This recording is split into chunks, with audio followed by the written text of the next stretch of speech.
আলহামদুলিল্লাহি রাব্বিল আলামিন ওয়াসসালাতু ওয়াসসালামু আলা আশরাফিল আমবিয়াই ওয়াল মুরসালিন ওয়া আলা আলিহি ওয়া আসহাবিহি আজমাইন। প্রিয় মুসলিম ভাই বোনেরা, গরমের তীব্রতা নিয়ে নবীজি সাল্লাল্লাহু আলাইহি ওয়াসাল্লাম যা বলেছেন, তীব্র তাপদাহ দেশ জুড়ে, গরমে খুবই কষ্টে দিন পার করছে মানুষ।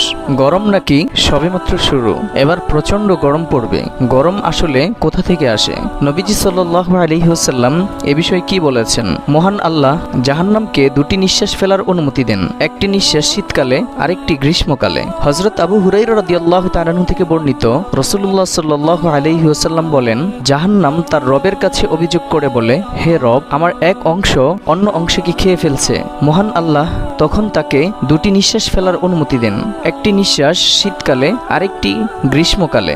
শীত ও গ্রীষ্মের ব্যাপারে হাদিসের ব্যাখ্যা হলো, শীত ও গ্রীষ্মের তীব্রতা আসে জাহান্নামের নিঃশ্বাস থেকেই।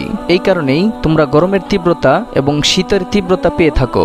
বুখারী। আরবের মরু এলাকায় উত্তপ্ত বালু ও মরু ঝড়ের কারণে সেখানে ভীষণ গরম দেখা দিত। তাই রাসূলুল্লাহ সাল্লাল্লাহু আলাইহি ওয়াসাল্লাম জোহরের নামাজ কিছুটা বিলম্বে আদায় করতেন। এই জন্য গরম বেশি পড়লে জোহরের নামাজ দেরিতে পড়া সুন্নাহ। হযরত আবু যর গিফারী রাদিয়াল্লাহু তাআলা আনহু বলেন, এক সফরে আমরা রাসূলুল্লাহ সাল্লাল্লাহু আলাইহি ওয়াসাল্লামের সঙ্গে ছিলাম। এক সময় মুয়াজ্জিন জোহরের আজান দিতে চেয়েছিল। তখন নবীজি সাল্লাল্লাহু আলাইহি ওয়াসাল্লাম বলেন, গরম কমতে দাও। কিছুক্ষণ পর আবার মুয়াজ্জিন আজান দিতে চাইলে নবী সাল্লাল্লাহু আলাইহি ওয়াসাল্লাম পুনরায় বলেন, গরম কমতে দাও। এভাবে তিনি নামাজ আদায়ে এত বিলম্ব করলেন যে আমরা টিলাগুলোর ছায়া দেখতে পেলাম। অতঃপর নবীজি সাল্লাল্লাহু আলাইহি ওয়াসাল্লাম বলেন, গরমের প্রচণ্ডতা জাহান্নামের উত্তাপ হতে, কাজেই গরম প্রচণ্ড হলে উত্তাপ কমার পর নামাজ আদায় করো। সহিহ বুখারী। সুতরাং গরমের তীব্রতা জাহান্নামের তীব্রতার কথা মনে করিয়ে দেয়। তাই তীব্র গরমে জাহান্নামের কথা স্মরণ করে আল্লাহর কাছে জাহান্নাম থেকে মুক্তি চাওয়া, ফরজ ইবাদতগুলো সঠিকভাবে আদায় করা। কোরআনে জান্নাতের কথা বলা হয়েছে। আল্লাহ তাআলা বলেন, সেখানে তারা হেলান দিয়ে আসীন থাকবে সুসজ্জিত আসনে। তারা সেখানে খুব গরম অথবা খুব শীত দেখতে পাবে না। সূরাতুদ দাহর আয়াত 13। তীব্র গরম থেকে রক্ষা পেতে নামাজ আদায় করা। তীব্র গরম থেকে রক্ষা পেতে আল্লাহর দরবারে বৃষ্টি কামনা করে নামাজ পড়া ও দোয়া করা সুন্নত। ইসলামী পরিভাষায় এই দোয়ার নাম ইস্তিসকা বা সিক্তকরণে দোয়া। এই নামাজের নাম সালাতুল ইস্তিসকা বা বৃষ্টি কামনায় নামাজ।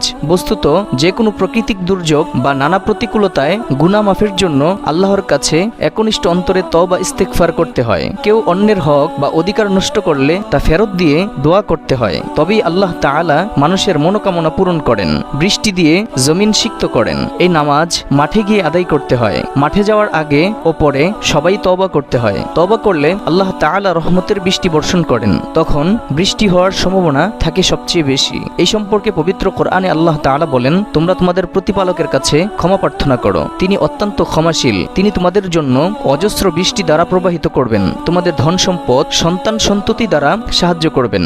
সূরা নূহ। তীব্র গরমে নবীজি সাল্লাল্লাহু আলাইহি ওয়াসাল্লাম যে দোয়া পাঠ করতেন, প্রখ্যাত সাহাবী জাবির ইবনে আব্দুল্লাহ রাদিয়াল্লাহু তাআলা আনহু বলেন, বৃষ্টি না হওয়ায় ও প্রচন্ড গরম পড়ায় একদিন নবীজির কাছে কিছু লোক এলো। গরমের তীব্রতায় তারা কাঁদছিল। নবীজি সাল্লাল্লাহু আলাইহি ওয়াসাল্লাম তখন তাদের জন্য এভাবে দোয়া করলেন, আল্লাহুম্মা আসকিনা গায়সান মুগীসান মারিআন নাফিআন গায়রা দাররিন আজিলান গায়রা আজিলিন। হে আল্লাহ, আমাদেরকে বিলম্বে নয় বরং তাড়াতাড়ি ক্ষতিমুক্ত, কল্যাণময়, তৃপ্তিদায়ক, সজীবতা দানকারী মুষলধারার বৃষ্টি বর্ষণ করো। বর্ণনাকারী বলেন, অতঃপর তাদের উপর আকাশ মেঘাচ্ছন্ন হয়ে যায় এবং বৃষ্টি হয়। সুনানে আবু দাউদ। হাদিসে গরমকে আল্লাহর ক্রোধ বলা হয়েছে। আর আল্লাহর ক্রোধ থেকে বাঁচার জন্য নবীজি সাল্লাল্লাহু আলাইহি ওয়াসাল্লাম যেমন দান সদকা করতে বলেছেন, তেমনি দোয়াও শিখিয়ে দিয়েছেন। আল্লাহুম্মা ইন্নী আউযু বিকা মিন জাওয়ালি নি'মাতিকা ওয়া তাহাউলি আফিয়াতিকা ওয়া ফুজাআতি নিকমাতিকা ওয়া জামিই